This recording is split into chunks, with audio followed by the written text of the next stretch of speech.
Using a rotary cutter will change your life. If you sew a lot, that is. But don't go throwing out your fabric-only sewing shears because a rotary cutter is an addition to your sewing toolbox, not a replacement for your scissors.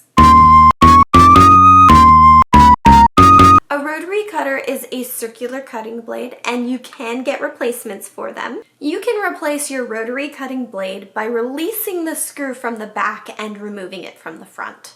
There will be a trigger on the handle to use your rotary cutter, and when it is not in use, there is a safety that will prevent the blade from moving. And these blades are very sharp, so only pick them up by the middle and don't touch the edges with your fingers. You will also need to use a self-healing cutting mat with your rotary cutter, and these come in plenty of different shapes and sizes. You can get away with using cardboard as a cutting mat for a short while, but the cardboard will dull your blade faster and you will have to replace the cardboard every few projects. You can either use paper or cardboard for a template, and you can either add your seam allowance to your template or add your seam allowance around your template when you cut it out. But a lot of people like to use these transparent gridded rulers because they really help speed up the process of cutting out fabric.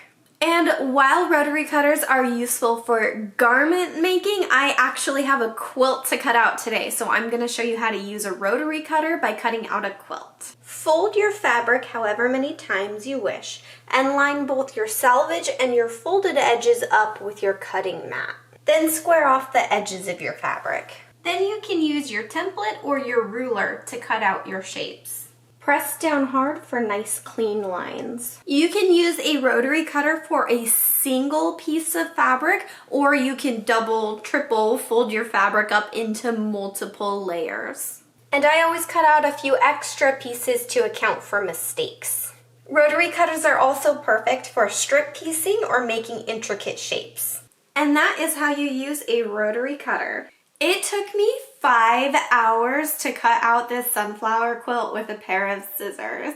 But this quilt took me under 2 hours with a rotary cutter. And not only did I save myself 3 hours of my life by using a rotary cutter to cut out this quilt, but I also saved myself 3 hours of neck and back pain by arching over a cutting table, and 3 hours of hand and wrist cramping by not having to use a pair of scissors. And that's why I said a rotary cutter would help change your life, because it's going to help you improve a lot more than just your ability to cut fabric. So if you've been thinking about getting yourself a rotary cutter for a while and have just been putting it off like I did for way too long, you should definitely go get yourself one because it's going to improve your quality of life while sewing a ton. There are a ton of rotary cutters on the market, and as far as I'm concerned, they're pretty much all the same, but the cutting mats themselves are different.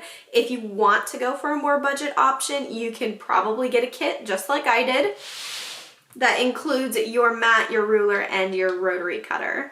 Let me know down in the comments below how rotary cutters have changed your life and sewing. Please leave a like on this video if you haven't already, and make sure you subscribe to my channel so you can check out this quilt when it is finished. Thank you so much for watching my video today. I will see you guys next week.